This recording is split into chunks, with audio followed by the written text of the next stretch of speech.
Қадірлі достар, жеңістің 75 жылдығы құтты болсын.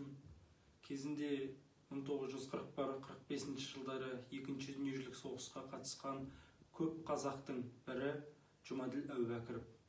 Бұл кісі әрине бүкіл қазақтың бүгінгі жастарына танымал тұлға деп айта алмаймын. Бұл кісі 1911 жылы туып, 1943 жылы 32 жасында советтік Россияны қорғау жолында ерлікпен қаза тапқан тұлға. Қызыл жұлдыз, қызыл ту, жоғары дәрежелі ордендерінің кавалері, атақты нөмірі 100-ші атқыштар бригадасының рота командирі, батальон командирі деңгейінде қызмет еткен саяси политрук, әскери капитан болған. 2015 жылы Екінші дүниежүзілік соғыстың 70 жылдығына орай біздің тарапымыздан капитан Әубәкіров деген кітап жарық көрді. Баян жүрек баспасынан шығып халыққа тараған болатұғын. Бұл кітап батырдың артында қалған жалғыз тұяғы, соғыстың жетімі, азапты тағдырды өткерген, әкесіз тағдырын көріп, бейнетті де арқалап, өзге әкенің тәрбиесінде өскен Рена Орал Жұмаділқызы Әубәкірованың атынан жазылған биографиялық, мемуарлық еңбек. Әкесі соғыста жүргенде анасы Күләнға хат жазыпты. Босанатын болсаң, қызымның атын Рена деп қой. Менің жақын досымның қызы соғыста мерт болды, соның құрметіне деп. Әйелі Күлән жолдасын сағынғандықтан Ренаға Орал деген есімді қосыпты, тезірек оралсын деп. Бірақ қатал тағдыр жас сәбиді Ренаны 2 жасында әкесіз жетім қалдырды. Оның әкесі Ренаны қолына алып ұстап, маңдайынан сүйіп көрмеген. Рена тағдырдың ащы дәмін сол сәби құндақтаулы бесікте жатқан кезінен көрген. Әкесі Майдан даласында Великий Луки түбінде қайтыс болған.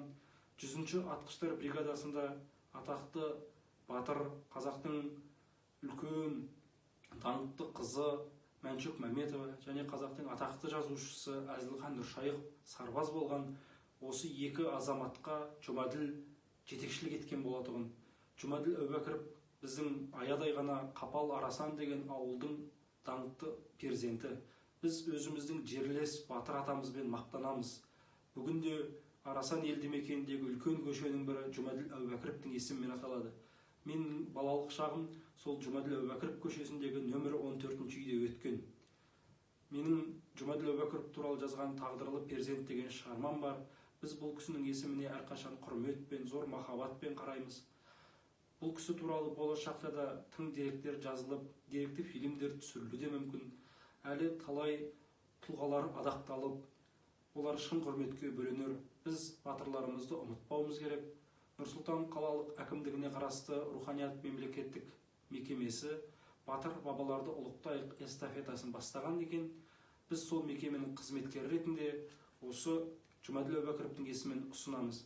Бұл кітапта біз Жұмаділ Әубәкіровтың фотосуреттерін, оның отбасына, ата тегіне қатысты құжаттарды және Майдан даласынан жазған, қанмен жазылған құжаттарын кіргіздік. Бұның ішінде хаттар бар, жаным түршігіп жазылған. Оқығанда жүрегіңді ауыртып, жаныңды сыздататын деректер, әкеге деген қыздың сағынышы, әкеге деген қыздың арманы, әкесін көрмеген қыздың әкені көз алдына елестеткен болмысы бәрі шынайы жазылған. Сондықтан осы кітапты сіздерді оқуға шақырамын. Батырдың тарихы, елдің тарихы, қазақ тарихы, төл тарихымызды біліп жүрейік.